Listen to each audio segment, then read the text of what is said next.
Vamos lá, então. O tema do momento é plataformização no Brasil. Esse é um tema que, inclusive, tem uma figurinha que circula bastante no WhatsApp do Rafael, escrita assim: qualquer coisa eu falo de plataformização. E é um tema que a gente está completamente conectado com o cooperativismo de plataforma, então vai ser bom ouvir um pouquinho o que cada um deles está pesquisando sobre o tema. Eu queria convidar primeiro a professora Fernanda, contar um pouquinho da perspectiva dela sobre o tema e outras pesquisas correlatas que ela vem desenvolvendo.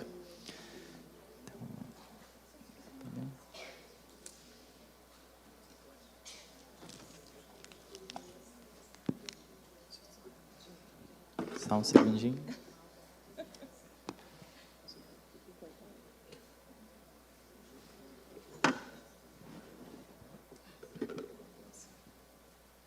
Alô? Bom dia a todo mundo. Um prazer estar aqui. Quero agradecer muito o convite, participar desse evento incrível. E incrível também porque a gente está falando de futuro, de outras possibilidades, né? Abrindo aí uns caminhos que pareciam estar fechados até pouco tempo atrás. Então, a minha intervenção, ela tangencia, né, esse tema central do evento, porque eu não sou uma pesquisadora do campo das relações entre trabalho e plataforma, né, diferentemente dos meus queridos e admiráveis pesquisadores aqui, a Nina Desgranges e o Rafael Groman, que são dois pesquisadores brilhantes nessa área. Fico muito feliz de estar partilhando essa mesa com eles, né? Foi um bom resultado do acaso aqui. Mas há algumas décadas, né, eu estou situada numa pesquisa sobre subjetividade, tecnologia e vigilância, né? Então, eu vou falar um pouco a partir desse lugar, né? E, recentemente, eu tenho pesquisado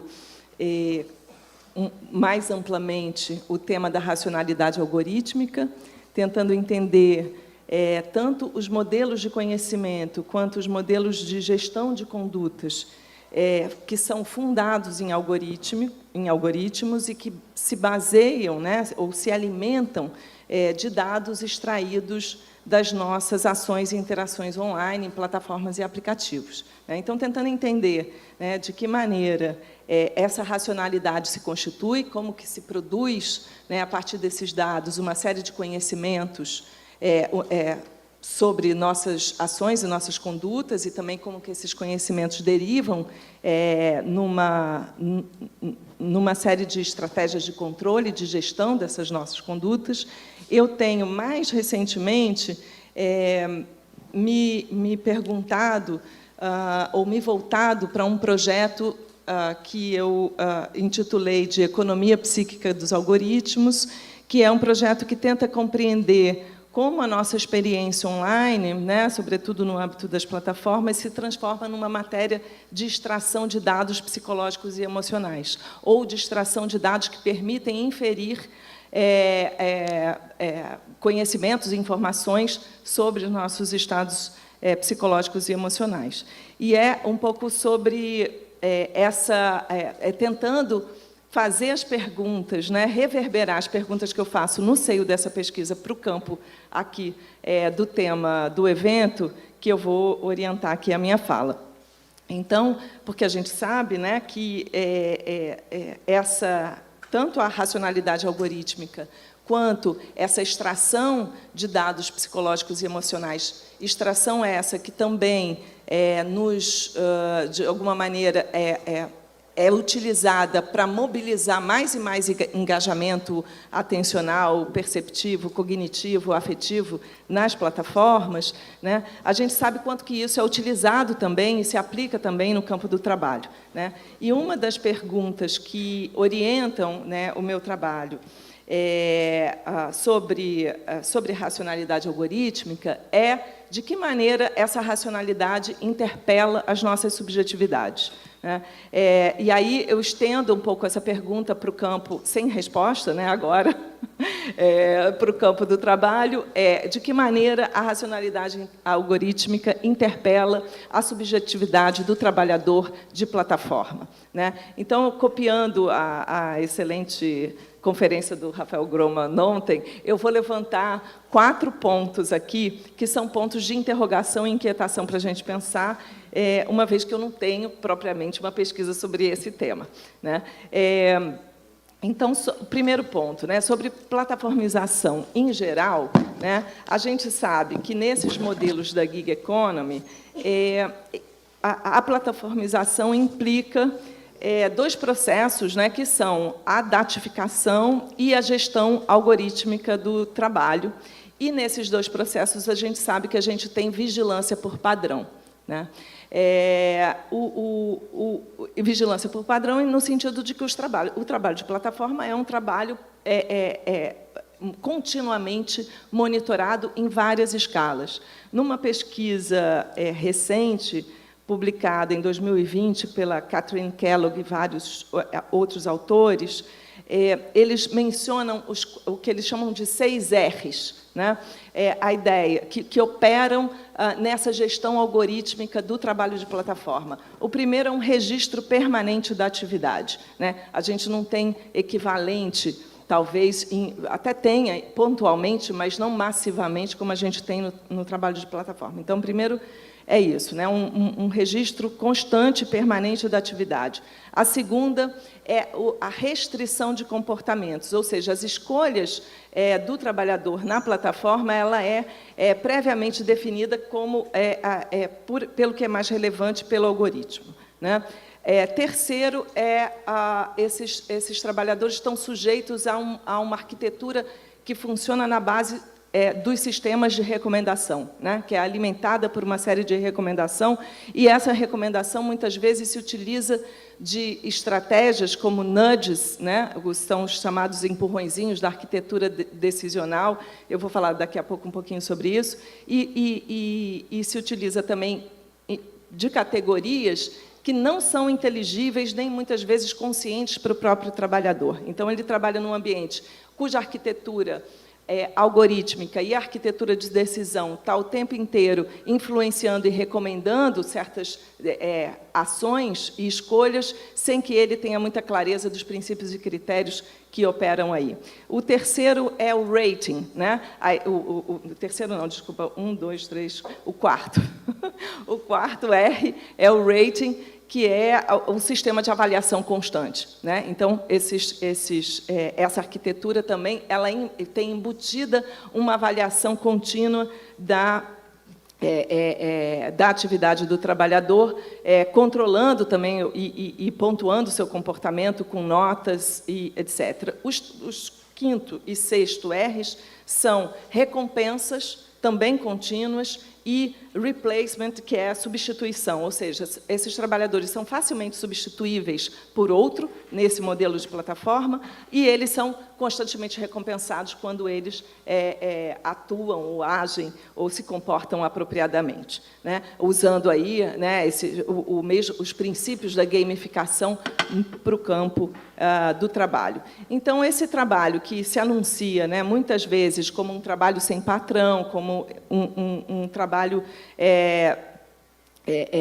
que segue o modelo do empreendedorismo, né, que, como a Rosana mencionou aqui, e a Nina vai falar muito provavelmente disso, ele também tem se mostrado um trabalho extremamente precarizado, né, continuamente vigiado por algoritmos envolvendo, né, esse controle das ações e das jornadas de trabalho, sistemas de pontuação, que acabam impondo ritmos, quantidade e valor de trabalho, né, além de uma série de punições, penalidades, sejam econômicas, sejam suspensões e bloqueios do aplicativo, gerando aí exaustão e precarização com pouquíssima margem de negociação, né?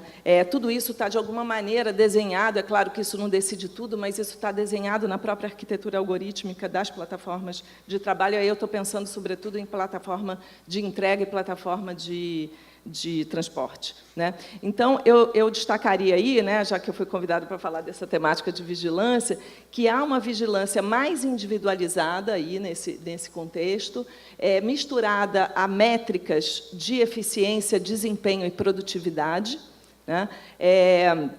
Em que essa avaliação permanente faz com que a instância de controle pareça estar ausente, né? E faz com que o trabalhador assuma para si o peso da culpa ou o fracasso quando ele não atinge as suas metas, né? É como se ele estivesse apenas em relação consigo próprio. Ainda que, obviamente, toda forma de vigilância precise ser interiorizada para funcionar, né? Essa parece mais fundo um pouco nesse processo de interiorização e de produção de uma subjetividade que se recompensa e que sofre com essa avaliação, muitas vezes sem perceber essa instância de controle, muitas vezes sem perceber que ela faz parte de um modelo de geração de valor, de exploração do trabalho, e toma isso, ou arrisca tomar isso, como um espelho de méritos e fracassos individuais, né? Então, quando a gente pensa em alternativas a esse modelo de trabalho de plataforma, a pergunta é: que arquitetura algorítmica, que política de dados a gente pode construir, propor, como contornar esses efeitos perversos, extrativos e precarizantes de um trabalho guiado por dados e fortemente gerido por algoritmos? Segundo ponto, né, essa racionalidade algorítmica, que, como vocês já sabem, está muito aliada à lógica neoliberal, né, ela interpela a nossa subjetividade de uma forma extremamente paradoxal. E eu acredito que isso se coloca também no campo do trabalho, né, muito fortemente. Então, de um lado, ela nos interpela ou nos convoca como sujeitos autônomos, livres, responsáveis por nossas decisões e escolhas, né? Somos incitados aí a uma otimização das nossas competências, das nossas habilidades, etc. Inclusive, brincando, era uma das perguntas que eu ia endereçar para a Rosana, né? Ao mesmo tempo que a gente tem essa inclinação à direita do influencer e do trabalhador digital, do trabalhador de plataforma, a gente tem, por outro lado, uma certa plataformização da política, uma certa interpelação ou convocação de que os políticos também se plataformizem, né? E o Bolsonaro, eu acho que é um exemplo claro de uma plataformização da política, e no nosso campo a gente também, de alguma maneira, demanda isso, e a gente sabe que até um ponto isso é necessário, mas a gente sabe também que aí tem algumas ciladas, né? Então, vou deixar isso aqui no ar. E no campo da nossa subjetividade, seja do usuário de plataforma, seja do trabalhador de plataforma, isso também acontece, né? Então, de um lado, a gente é convocado como esse sujeito autônomo. De outro lado, essa mesma racionalidade que ela se alimenta na arquitetura algorítmica, sobretudo da plataforma, dos limites da racionalidade humana, né? Ela opera o tempo inteiro nas brechas do conhecimento, nas brechas do consentimento, né? E faz com que, enfim, a gente opere, né, fique nessa zona que acaba criando uma situação de muita de quase impotência diante dessas arquiteturas, né? Eu atrelo isso, né, a essa racionalidade que, ao mesmo tempo, vai inflar, né, uma certa uma autonomia e uma capacidade de superação e de otimização das habilidades, né, do trabalhador, por um lado, e, de outro, vai operar, né, nos limites da sua racionalidade. Eu associo isso a um fenômeno que a gente vê acontecer no âmbito da plataformização de uma forma geral, que é o que eu chamo de laboratório de plataforma, né? Cada vez mais, essas plataformas são laboratórios de produção de conhecimento sobre indivíduos e populações, e também laboratórios no sentido de produção de experimentos contínuos sobre as nossas condutas e os nossos comportamentos, os nossos gostos, as nossas preferências, as nossas vulnerabilidades emocionais, psicológicas, etc. E, no caso do trabalho de plataforma, tem um exemplo clássico, né, que é o nudge, voltado para a continuidade de certas ações online e que funciona tanto no Netflix quanto funciona no Uber, né?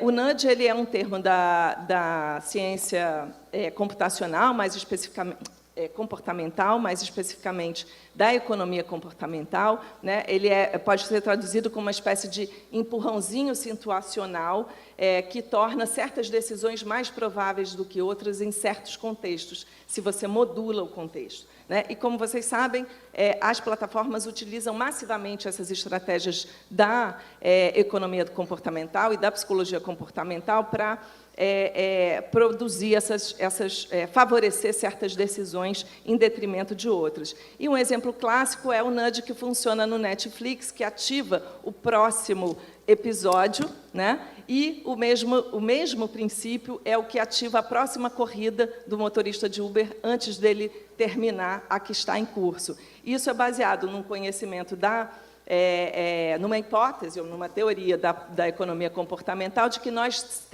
tenderíamos muito mais a continuar uma ação em curso do que a iniciar uma nova ação. Então, com isso, é muito menos provável que o motorista interrompa a sua jornada e vai descansar e que nós, usuários de Netflix, interrompamos a nossa série e vamos dormir, né? Então, como vocês sabem, o CEO da Netflix disse que o sono é o seu maior concorrente. Essa frase poderia ter sido dita também, pelo CEO da Uber, né? Então, uma das perguntas é como que a gente responde a essa interpelação, né, paradoxal. Quanto tempo eu tenho ainda? Você está contando? Pode ser mais 5 minutinhos. Tá bem. Uma vez que eu acho que ela é central, né? Essa interpelação paradoxal ela é central no modo como nós nos relacionamos, adoramos e odiamos as plataformas que habitamos, né? Então, acho que essa é uma outra pergunta a se fazer. Um terceiro ponto, e que dá um certo salto aqui,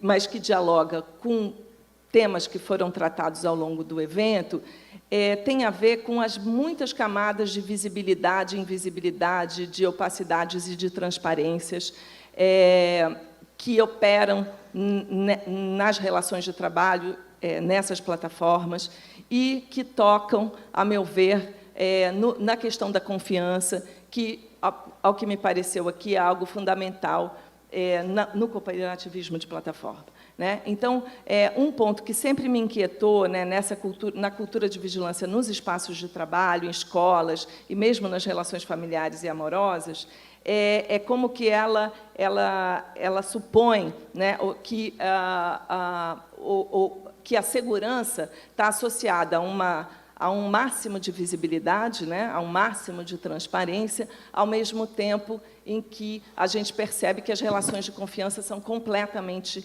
esgarçadas, né? Então, no trabalho de plataforma, a gente tem uma rede muito complexa aí de opacidades e transparências, né? O trabalhador ele é maximamente visível para a plataforma, né? Ele é invisibilizado como trabalhador. Em alguns casos, como no aplicativo de entrega, ele é invisibilizado, inclusive, como pessoa, como corpo, como vida, né? Quando a gente pede uma comida, alguma coisa, a gente está pedindo para o aplicativo, a gente não está pedindo para uma pessoa, né? Em termos das relações intersubjetivas. Mas aí ele é novamente visibilizado na hora de avaliar o serviço, né? Porque eu confiro uma nota a ele, enquanto a plataforma, por outro lado, é super opaca, tanto para o trabalhador, e é muito impermeável a negociações. Então, nessa cultura de monitoramento contínuo do trabalho, né, as relações de confiança são, a meu ver, muito prejudicadas, né? Uma das questões que eu acho fundamentais de se pensar é que equilíbrios aí entre opacidades e transparências se pode construir quando se pensa em outro modelo de trabalho de plataforma, né? A gente sabe que as plataformas precisam ser suficientemente transparentes, né? A gente demanda isso. A gente também sabe que um certo grau de opacidade para o trabalhador também parece desejável, né? Não estou falando só de privacidade, mas a gente sabe também que no plano intersubjetivo, né, nenhuma pessoa e nenhuma relação sobrevive à transparência total, né? Qualquer um desaba, vira um monstro, sob um regime de transparência total, né? Então, confiar não é ver tudo, nem controlar tudo, né? Me parece que é bem ao contrário disso, né? Supõe, implica justamente não precisar ver tudo, respeitar algumas zonas de opacidade, de não saber, etc. Estou levantando essa bola aqui. É claro que isso tem níveis e nuances diferentes, dependendo do que a gente está falando, das relações de força, dos lugares de poder que plataformas e trabalhadores ocupam, mas eu acho isso um tema muito difícil, porém necessário de se pensar. Quarto e último ponto é só uma provocação para deixar aberta mesmo. Eu venho trabalhando nas minhas investigações, né, sobre economia psíquica dos algoritmos, tentando investigar aplicativos e plataformas que se apropriam, né, e se utilizam e coletam dados psicológicos e emocionais e utilizam esses dados para produzir conhecimento, para produzir gestão também de condutas, né, nessas plataformas. E eu tenho proposto, como uma das entradas metodológicas, o que eu tenho chamado de tecnopolítica da falha, né? Quando essas plataformas falham, né, muitas vezes a falha é uma brecha de entrada ou de abertura, né, de processos que ficam muito encapsulados, muito invisibilizados, e a falha, muitas vezes, nos permite entender um pouco a engrenagem, né, dessas plataformas que são tão opacas. Então, eu acho que eu tenho explorado essa metodologia para o estudo de redes sociotécnicas de uma forma geral e de racionalidade algorítmica em particular, e eu acho que ela pode ser útil ao estudo do trabalho de plataforma também, uma vez que essa plataformização ela é atravessada por inúmeras falhas que vão de exaustão, precarização, exploração, etc. A gente sabe que não é aqui, né, não estou propondo uma espécie de glorificação das falhas, né, ingênua e irresponsável, nada disso, mas de que maneira a gente pode aproveitar essas falhas como brecha justamente para contestar, né, esse regime de interpelação tão paradoxal, esse regime de convocação ou de sedução neoliberal das subjetividades, né, para contestar e abrir esse debate junto, inclusive, com as próprias pessoas que estão implicadas no trabalho de plataforma, né? Então, eu, como venho do campo da psicologia, sei que as falhas produzem sofrimento, mas elas também podem ser um lugar de reconsideração, revisão, reelaboração de uma série de violências, de traumas e de dores. Eu acho que uma tecnopolítica da falha para pensar o trabalho de plataforma pode ser uma pista interessante metodológica para a gente conseguir avançar e contestar a racionalidade que aí vigora. Obrigada. Passo a palavra agora para a Ana. Obrigado, Fernanda. Gostei muito dos temas trazidos. Com certeza vai ter muitas perguntas para a gente conversar um pouquinho melhor. A Nina aceitou gentilmente o nosso convite de última hora e ela tem um compromisso daqui a pouco. Então, Nina, com o tempo que você tiver, se puder contar um pouquinho da sua pesquisa, como o Rafa falou, é uma pesquisa que é importantíssima no campo da plataformização. Então, com você. Oi, gente. Ih, eu ia falar boa tarde, bom dia, mas é porque a gente já está tão acelerado aqui no evento. Como o Vitor falou, eu vou sair fugida do painel, não vou ficar para as perguntas, então vou para um casamento em Guaratiba, assim. Então, enfim, se quiserem depois falar comigo, pode mandar mensagem. Pois é. Não, pô, o descanso merecido aí depois desses 2 últimos dias. Então, se tiverem dúvida, pode me mandar mensagem no Twitter, pode mandar e-mail, pode mandar zap. Só responderei na terça-feira, que é quando eu pretendo acordar depois do casamento. Mas vamos torcer para eu ter aprendido alguma coisa com as meninas do Slam Laje e que eu tenha melhorado a minha capacidade de improviso aí nesses 2 últimos dias, porque, como o Vitor falou, não tinha me preparado aqui para falar com vocês hoje, mas, poxa, eu estou super honrada. Está dando eco no microfone? Um pouquinho, né? Mas de boa, gente, desculpa. Bom, para quem não me conhece, talvez... usa esse? Melhor agora? Acho que melhorou, né? Tá. Bom, talvez vocês tenham me visto correndo para cima e para baixo aí nos últimos dias, não consegui parar muito para conversar com todo mundo, mas meu nome é Nina Desgranges, eu sou cientista social pela UFRJ, estou fazendo meu mestrado em Sociologia e Antropologia também, né, na UFRJ, e tenho pesquisado entregadores que são influencers, né, que são influenciadores digitais nos últimos 4 anos. E, então, vou contar um pouquinho, né, como eu cheguei nesse campo, né, de pesquisa. A ideia foi, assim, no meu 3º período da graduação, eu entrei para o Laboratório de Estudos Digitais, lá no IFIX, que é coordenado pelo Bruno Cardoso, e ele tinha esse interesse assim, de ter um orientando que pesquisasse plataformas de entrega, e eu estava começando a graduação, ele falou, e aí, você topa? Eu falei, topo. Beleza, cheguei em casa, joguei o nome das principais empresas que atuam aqui no Brasil no Google Acadêmico e não encontrei nada. E aí eu falei assim, bom, ferrou, né? O que eu faço? Por onde eu começo? E aí entrei no site das empresas para fazer aquela, né, leitura de termo de uso e tudo mais, me deparei com vários termos, por exemplo, nuvem e OL, né? E eu falei assim, gente, o que é isso? E o site também não me explicava nada. E foi quando eu joguei os termos no Google e eu caí no YouTube, porque essa opacidade algorítmica que a gente tanto fala, né, essa caixa preta das plataformas, ela não é só um desafio para a gente que está tentando pesquisar e entender como que se dá o gerenciamento desses trabalhos, enfim, desses trabalhadores, mas é obviamente um desafio para quem está todo dia tentando, enfim, tomar as rédeas da própria produção, digamos assim, né, para quem está também tentando autogerenciar o próprio trabalho. E aí foi quando, enfim, eu descobri no YouTube um campo muito vasto, na verdade, de material produzido pelos próprios trabalhadores sobre o próprio trabalho, né? E que são esses entregadores influencers, né? Os Ubers influencers que a Rosana estava mencionando. E, enfim, a pesquisa começou 4 anos atrás e sigo aí, enfim, o meu grande objeto de pesquisa do mestrado.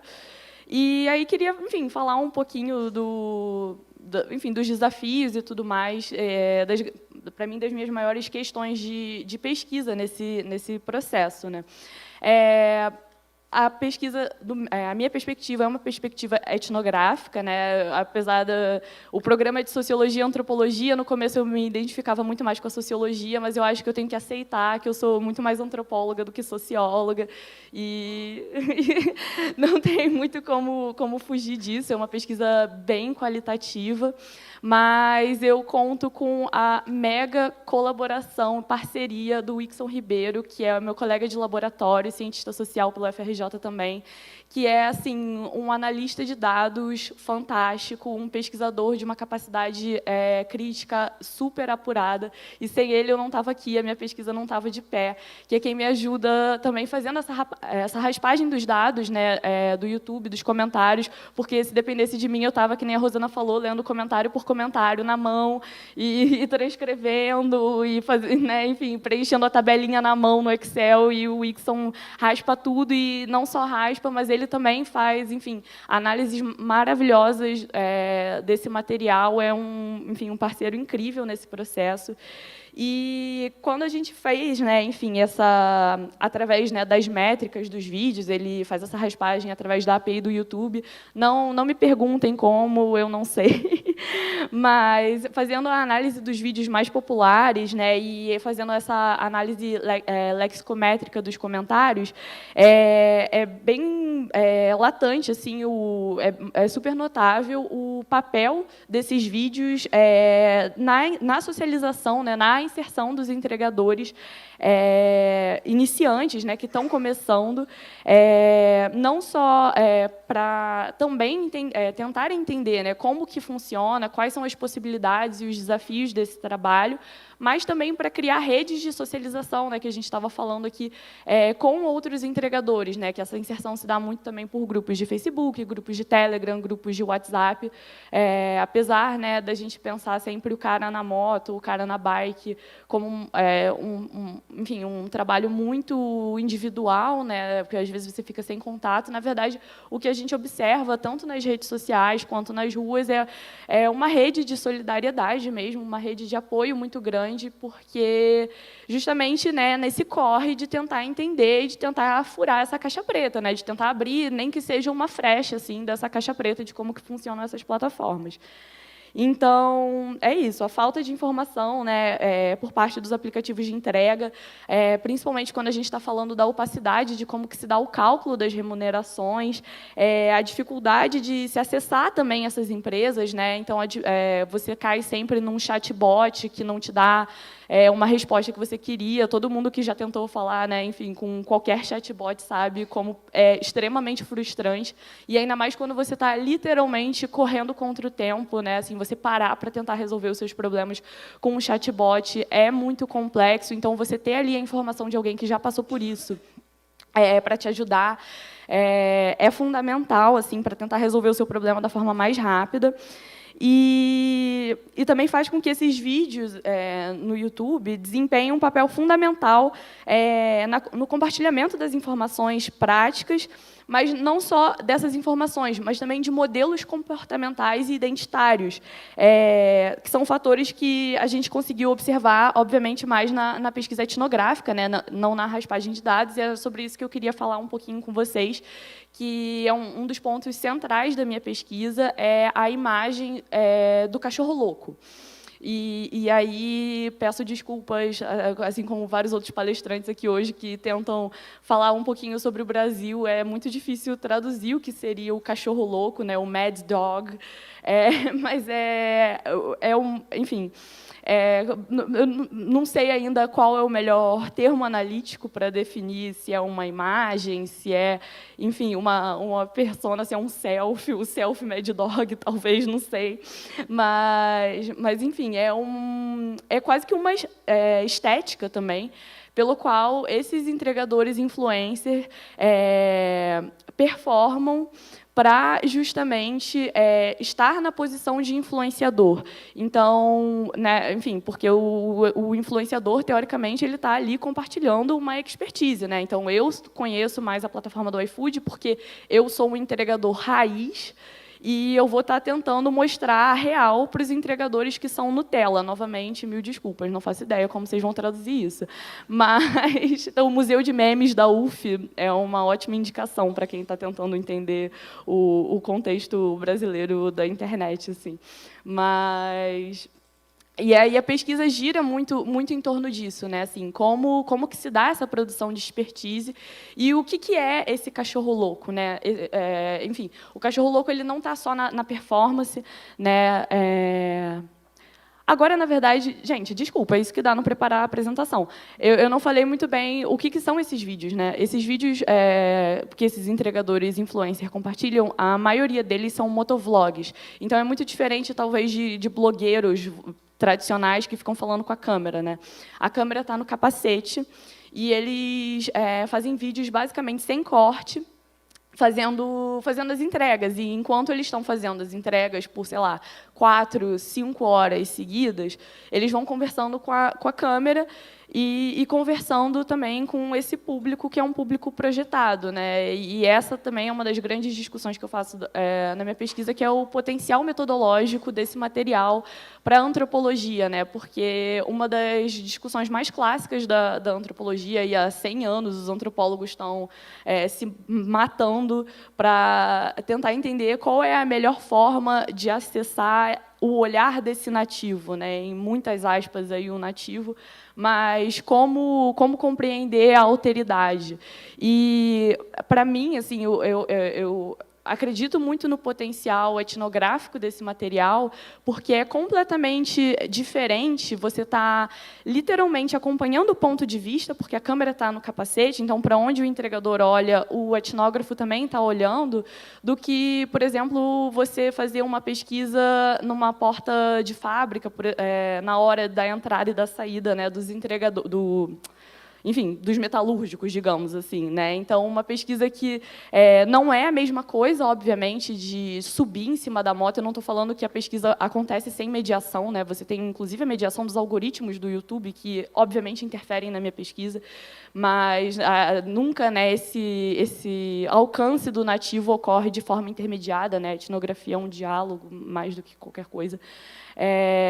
Mas é justamente tentar entender o que as plataformas também podem trazer de potencial metodológico mesmo para a gente entender esse processo, porque eu acho que se tem uma coisa que a gente conseguiu achar de consenso minimamente nos últimos 3 últimos dias agora, né?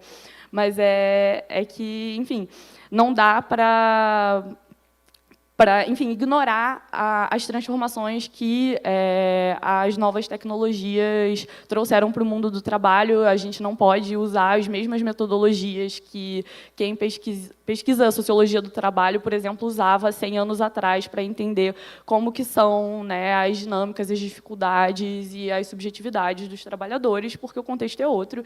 E a pesquisa etnográfica, a pesquisa sociológica, ela precisa também saber se adaptar a esses novos contextos. Mas, enfim, aí voltando para o meu ponto, depois dessa aspa gigantesca, eu estou igual o Weber, assim, fazendo nota de rodapé de 5 páginas. Mas,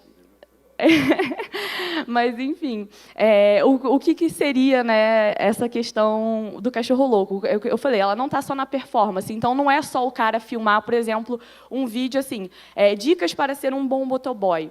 E aí o cara ensinando a passar por cima de canteiro de obra, e ele literalmente se filmando, né, cortando o caminho em cima de canteiro de obra, ou entrando na contramão, por exemplo. Então, ser o cachorro louco não está só nessa performance de se colocar sempre em uma situação de risco, e essa coisa meio rir na cara do perigo, né? Justamente para tentar provar o seu valor enquanto um bom homem, em última instância, digamos assim, né? Então, alguém que é trabalhador, que está ali para colocar a comida na mesa, que está ali defendendo, né, enfim, esse papel de provedor da família, e que também está tentando o tempo inteiro, de certa forma, jogar com essa masculinidade para transmitir expertise e conhecimento sobre o próprio trabalho. Mas o cachorro louco está no próprio nome dos canais. Então, assim, são nomes que jogam o tempo inteiro com a ideia de vida louca, né, do corre e tudo mais.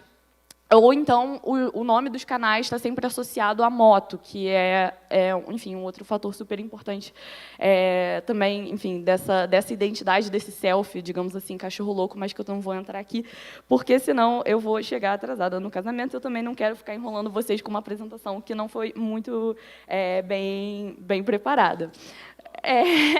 Eu estou aqui no corre também, no Mad Dog. Mas, enfim, mais do que a ideia do cachorro louco, né, é mais do que nomear um tipo de comportamento, né, o uso dessa categoria recorrente do Mad Dog para a autoidentificação dos entregadores e da valorização dos componentes relacionados ao risco, né, como na oposição do raiz e Nutella, que é intraduzível ao meu ponto de vista. O Mad Dog blog ele é um poderoso modelo de subjetivação e que, junto com as informações e as instruções para os entregadores novatos, né, aspirantes a entregadores, é parte fundamental para o aprendizado e para a socialização desses entregadores. Então, a associação dos canais também com conteúdo de aventura, né, tem muito motovloggers andando na cidade à noite, e entretenimento também apareceu na pesquisa etnográfica, são conteúdos também que se misturam muito com conteúdos humorísticos. Tem um ótimo, que é uma esquete de comédia, que é vacina para motoboy raiz e vacina para motoboy Nutella, que eu não vou explicar aqui, mas vale a pena ver jogar no YouTube depois, é bem interessante. E, enfim, desempenha um papel fundamental na forma como esse material é consumido e aumentando também o alcance desse tipo de conteúdo e que reforça o meu fascínio pela enfim, figura do cachorro louco. Mas, só para finalizar, enfim, as redes extraídas, novamente, pelo Wixon Ribeiro, meu colega de pesquisa, a partir do algoritmo de recomendação do YouTube, né, também forneceu elementos para compreender que universo é esse que os entregadores estão inseridos nesse ecossistema, né, porque é um duplo agenciamento, enfim, gerenciamento algorítmico, né? Ao mesmo tempo que eles estão lidando com o algoritmo da plataforma de entrega, eles estão fazendo live e lidando com o algoritmo do YouTube, né? Então, tentando subverter esse gerenciamento e ser bem-sucedido, na verdade, né? Lidando com esses dois algoritmos simultaneamente, né? Mas, enfim, o que a gente conseguiu observar pelas redes de recomendação enfim, é que a posição de destaque nas redes de canais de conspiração, de desinformação, de conteúdo policial sensacionalista, de entretenimento com conteúdo, né, right-wing, aí, dicas de coach, dicas de empreendedorismo, canal, né, de day trade e muitos outros, né, conteúdos sobre motos, num geral. Então, mesmo que a opacidade algorítmica, né, do YouTube, de todas as plataformas, né, mais populares, a gente vem observando um processo de radicalização dos conteúdos sugeridos, sobretudo pela reprodução automática, né? Então, se você deixa ali o YouTube rodando, né, ele vai te sugerindo vídeos e vai te levando cada vez mais a coisas bizarras, digamos assim, de extrema direita. E assim, a relação entre a recomendação de algo que reproduz o comportamento e a indexação e o aumento do engajamento dos produtores de conteúdo e formas menos orgânicas, assim, digamos, de produção de conteúdo, dificilmente vai ser fácil de ser tornado transparente, né? Então, isso, de certa forma, vai ser um pouco a pesquisa qualitativa que vai tentar entender, mas a gente não espera que isso seja, obviamente, esse código nunca vai ser aberto, né? Mas, só para fechar de vez, assim, o que é inegável durante todo esse processo e essa empreitada de pesquisa é que os algoritmos eles atuam de forma recursiva para tornar tendências em modelos a serem cada vez mais reproduzidos e repetidos, incitando comportamentos e, né, enfim, desejos, produzindo ou reforçando subjetividades, né? E o tipo de conteúdo recomendado, esse conteúdo de coach, esse conteúdo de teoria da conspiração, ele vai de encontro diretamente com as características principais que definem o que seria esse cachorro louco, sempre flertando com perigo, exaltando o risco, marcado muito pelo individualismo do empreendedorismo de si, pelas dificuldades também da inserção periférica na economia, com uma linguagem muito marcada pelo humor e por referências ao mundo masculino, assim, sempre, né? Como a Rosana falou, existem mulheres que são entregadoras influencer e o alcance delas é ridículo comparado aos dos entregadores homens influencer, assim. E essa masculinidade, ela enfim, diariamente posta à prova pelas dificuldades do próprio trabalho e que, enfim, extrai diariamente saúde, juventude e sanidade mental de quem está tentando, igual um cachorro louco, né, assim, abocanhar qualquer oportunidade de ganho mínimo, enfim, pela sua sobrevivência nesse momento meio sensível e confuso, complexo que a gente está vivendo e tentando entender aqui. Mas, gente, é isso. Vou sair correndo. Aproveito também para me despedir de todos vocês. Agradecer muito meus colegas do ITS que ajudaram a colocar esse evento maravilhoso de pé, junto com o pessoal do PCC, que eu estou tentando muito não chamar de PCC, para minha mãe não ficar preocupada com o que eu ando fazendo em trabalho de campo. E agradecer super a honra de estar aqui com a Fernanda Bruno, com o Rafael Grossman, que são minhas referências. Assim, gente, eu não tenho nem idade para estar aqui com eles. Assim, tô suando, tô nervosa, porque é realmente uma honra muito grande. Vitor, super obrigada, gente. E é isso. Procurem meu nome aí se quiserem nas redes sociais. Só não vale me xingar no Twitter. Fora isso, tá tudo certo, gente. Beijo.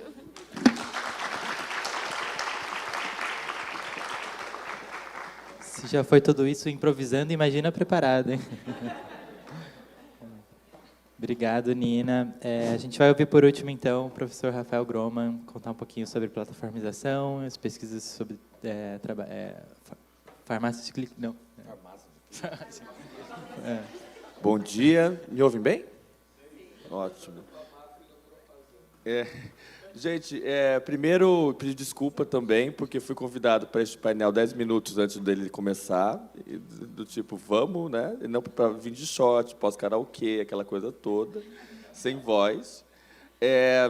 E nesses 10 minutos antes do painel, o que pensei antes de falar das fazendas, farmácias de clique? Eu pensei em farm, né? Que é click farm, aí farmácia. Vários de vocês têm pesquisas em andamento, têm ideias de pesquisa. Eu resolvi compartilhar algumas ideias de pesquisa que eu tive, mas não tenho braços para tocar. Então, vocês peguem essas ideias e levem à frente e depois me contem.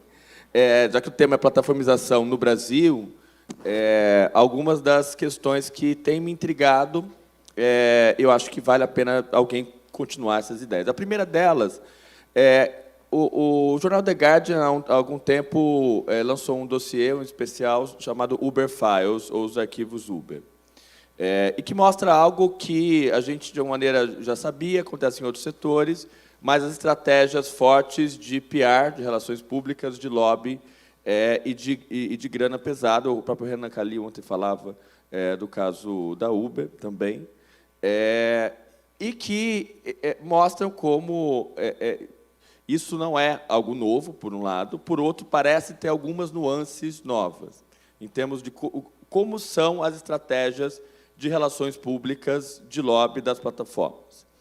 E aí é muito interessante a gente pensar como todas as plataformas, ou a maioria, as grandes plataformas globais, locais, nacionais, têm setores de políticas públicas. E aí uma das questões que me instiga em futuras pesquisas é quem são os setores de políticas públicas. A gente tem visto alguns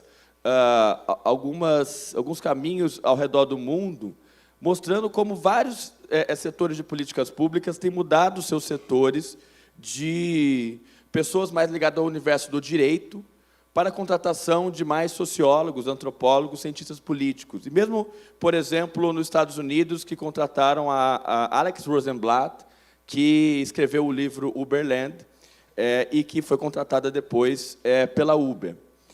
Que também, mais uma vez, não é algo que também já acontecia em outros setores, que já acontecia em outros elementos e que passa também a aparecer no campo das plataformas. E aí, olhando primeiro de cima para baixo, é interessante ver o que mobiliza esses setores em termos tanto de imagem pública, de relações públicas, e também, de alguma maneira, de vigilância. Por outro lado, de baixo para cima, é interessante saber quem são as pessoas que compõem esses setores. Eu tenho mobilizado a noção de tech workers, o Kenzo também tem falado disso, para pensar não só nesse universo da plataformização, os platform workers, mas quem é que trabalha dentro das próprias empresas chamadas assim de plataformas. Quais são os dilemas que elas vivem? Porque não é uma coisa também que eu considero que seja algo direto, reto, né?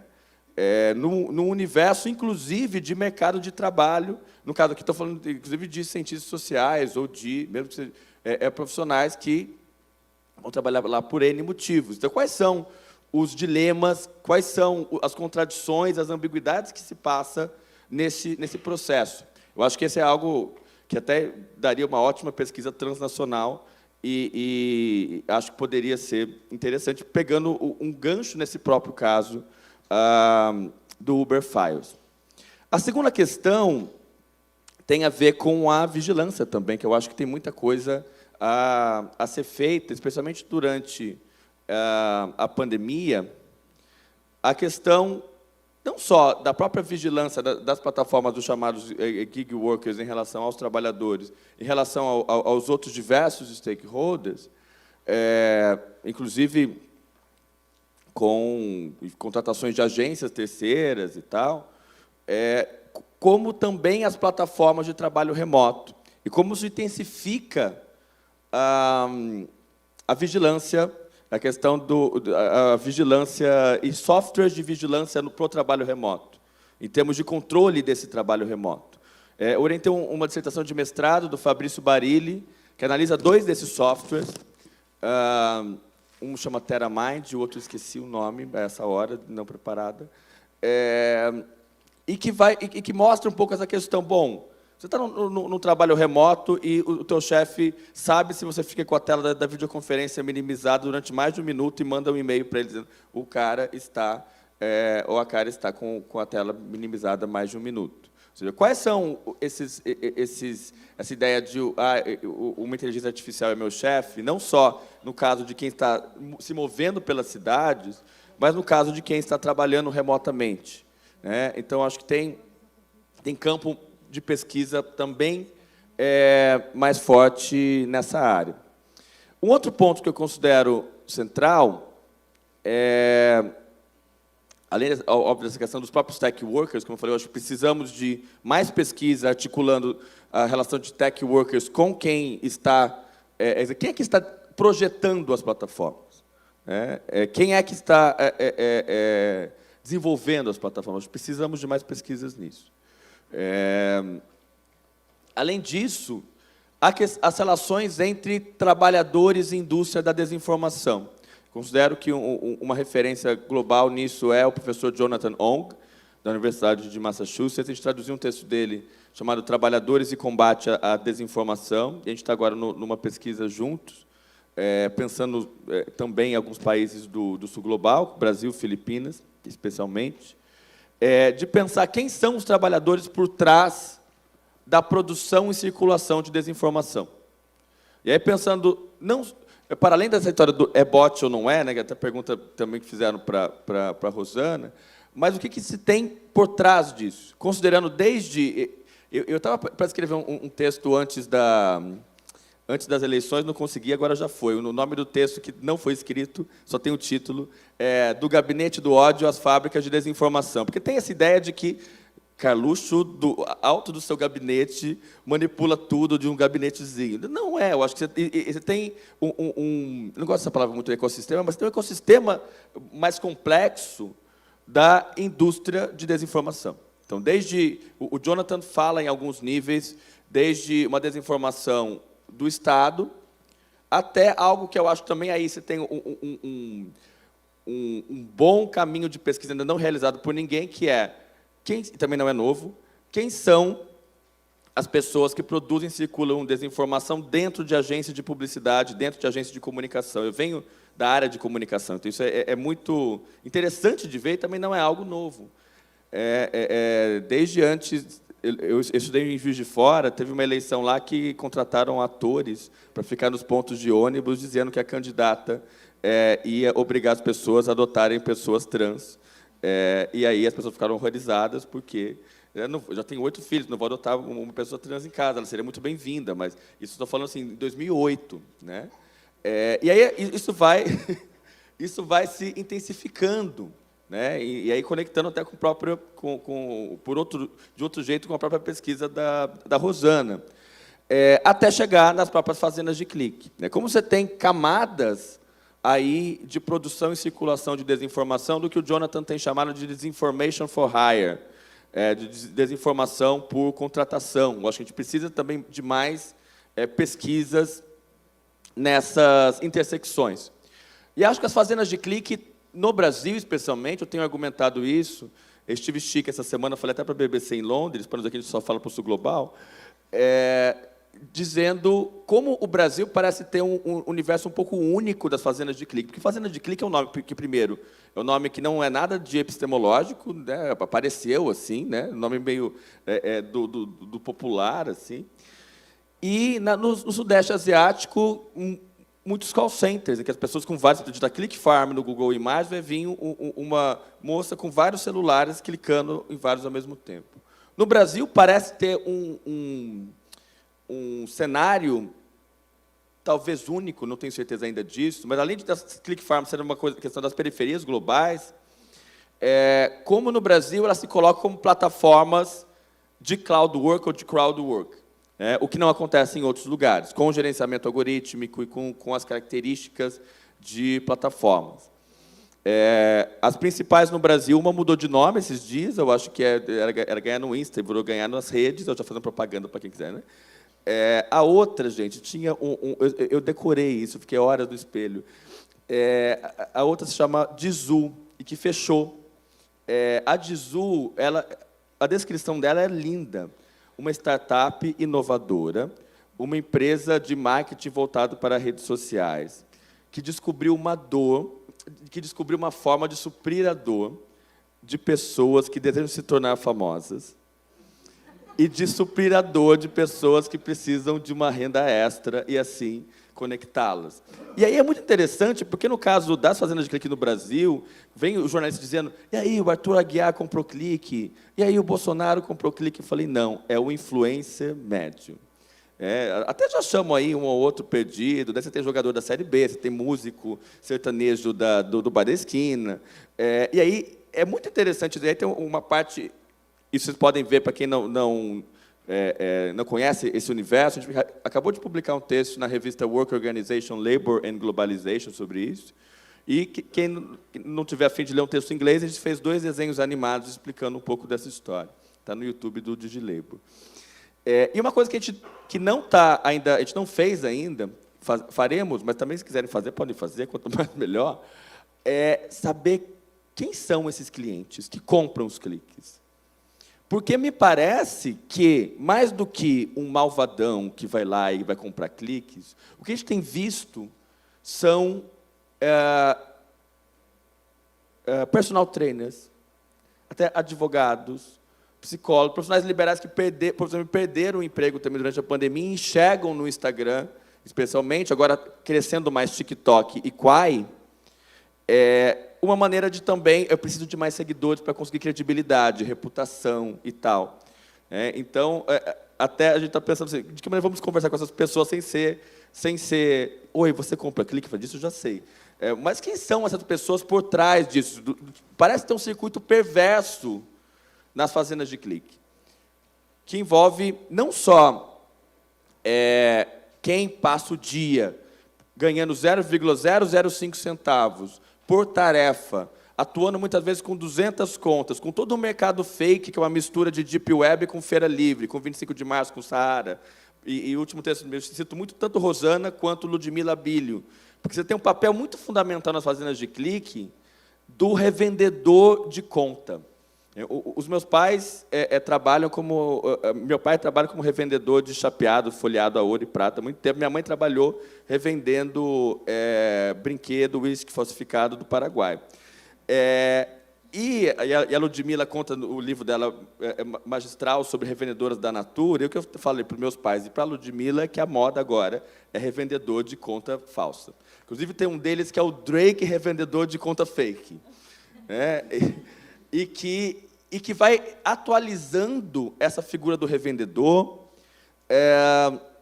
para as bases das fazendas de clique, articulando o que tem de antigo, de histórico na informalidade do trabalho no Brasil, inclusive com fronteiras do pirata, do ilegal e tal, com essas nuances novas desse mercado das fazendas de clique num contexto brasileiro, e as pessoas desesperadas. A gente entrevistou e em geral, muitas mulheres. A equipe entrevistou uma mulher que trabalhou numa fazenda de clique, dizendo, eu já trabalhei de catadora de latinha. E até isso estava difícil durante a pandemia. Então, ou era isso ou não era nada. Uma vez, uma professora do Norte me perguntou, mas por que esses brasileiros não escolhem um trabalho mais ético? Eu falei, não, é uma questão de escolha, é uma questão de sobrevivência. Então, eu acho que tem espaço, finalizando, tem espaço para mais pesquisas em outras áreas, como a própria plataforma do trabalho doméstico, já tem aparecido algumas pesquisas sobre. Então, acho que tem uma agenda robusta ainda a ser perseguida para os próximos anos, mesmo que daqui a 5, 10 anos a gente não fale mais de plataformas, que a gente sabe que essas ondas vão e voltam, assim como foi cibercultura, convergência, transmídia, a gente não sabe o que vem por aí, o que a gente vai falar. Obrigado.